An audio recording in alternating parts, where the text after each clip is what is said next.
Hello, and welcome to the Basics of Paint with John Deal. At a basic level, paint consists of some pigment suspended in a vehicle like water, and a binder like egg, gum arabic, or acrylic resin. The binder holds it together when it dries so it doesn't just flake off the surface. With oil paint, the oil acts as both the vehicle and the binder.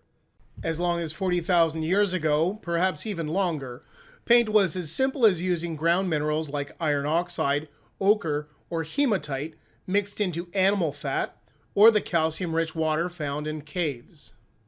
During the early Minoan era on the Mediterranean island of Crete, pigments were applied to fresh plaster using water to make frescoes. As the plaster dried, it would set, sealing the pigments in. This image of a toreador celebrates Minoan culture and exhibits their unique style. Asian lacquerware was developed in China and Japan, with examples dating back as early as 12,000 years ago.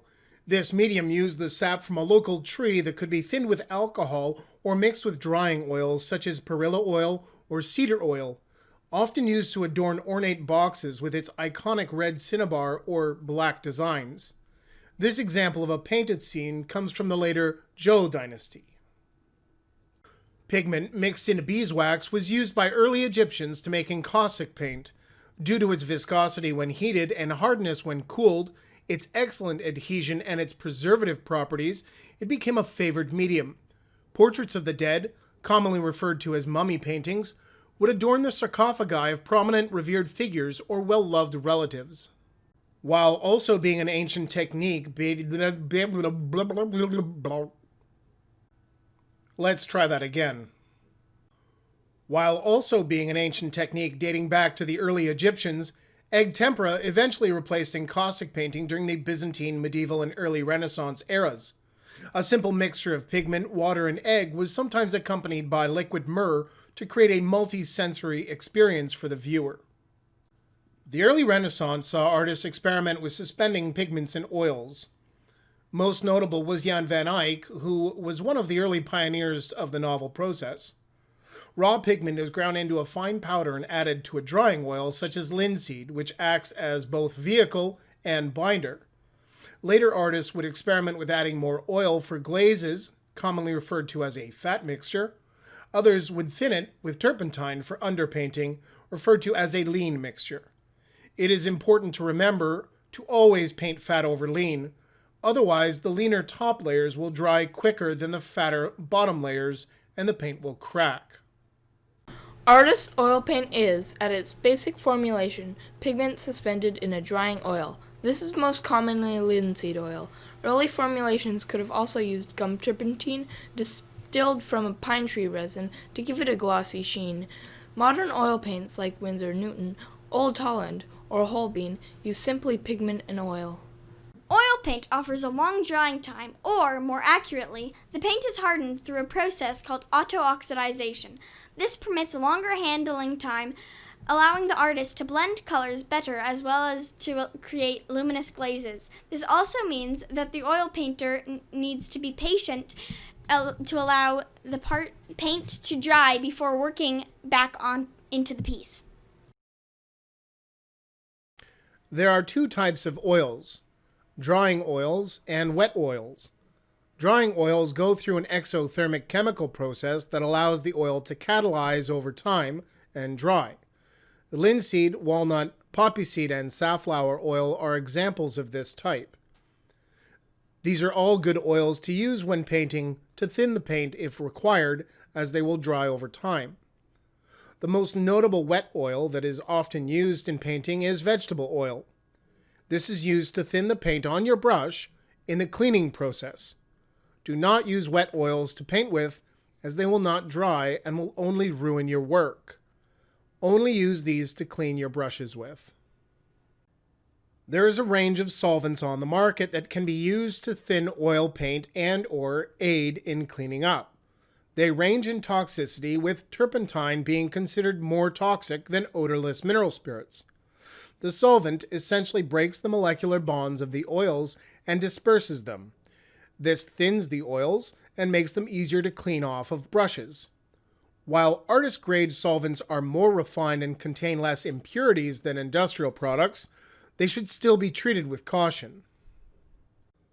Solvents and mediums should only be used in areas with adequate ventilation and with proper personal protection like gloves, an apron, and even goggles. Use an artist-grade odorless mineral spirit over any other solvent. Artist-grade solvents are commonly filtered more and contain less impurities. Solvents should be used sparingly, and the container should be closed when not in use. Keep in mind that all oil paint solvents present some health hazards. It is important to become familiar with the safety data sheets for these products. Mediums such as alkyds or other secatives can be added to reduce the drying time. Oil painting mediums often contain toxic chemicals like petroleum distillates. There are some particularly nasty ones like cobalt dryers. This is a secative that aids in the drying process for oils, making them dry faster. Alkyd mediums are commonly used for glazing to reduce drying times and to alter the surface quality to gloss or matte.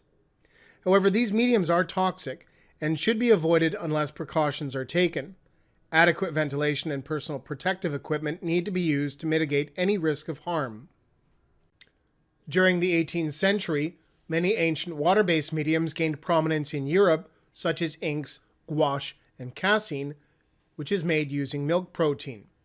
Perhaps the most significant development was modern watercolors, which used gum arabic and even honey to make a dried cake that could travel and, when needed, be re-wetted. This resurgence was the result of a confluence of factors. William Reeves and his brother Thomas began manufacturing watercolor cakes in the late 18th century. Employing new production methods and an innovation in the recipe, the pair were able to supply an increase of demand by citizens who had more time on their hands due to the technological advances of the modern age and effectively capitalized on emerging markets. Some consider the next several decades to be the golden age of watercolor. More recently, with the invention of acrylic resin, paint producers seized an opportunity to develop a new medium that combined the quick-drying qualities of watercolor and the voluminous body of oils. They suspended it in a water-soluble formula, and acrylic paints were born.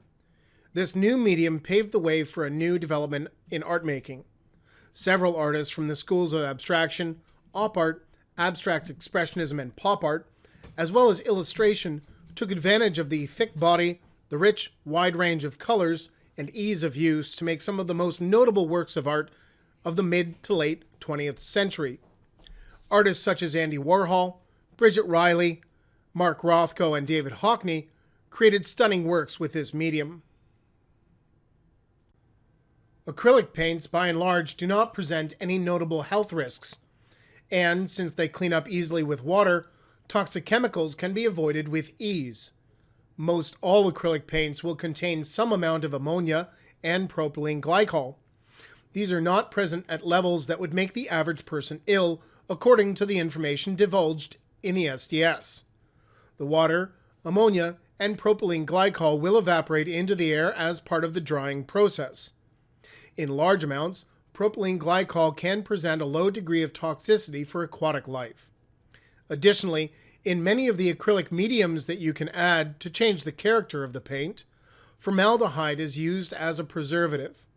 In some cases, this can cause skin irritation or respiratory irritation.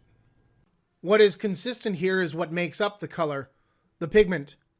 Some pigments are a concern, like cobalt compounds and cadmium compounds.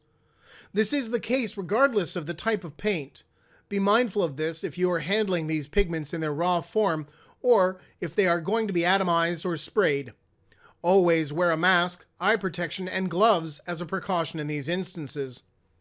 What makes up the vehicle and binder that carry the pigment can vary greatly. This affects how it is handled and how its particular materiality informs and contributes the object overall.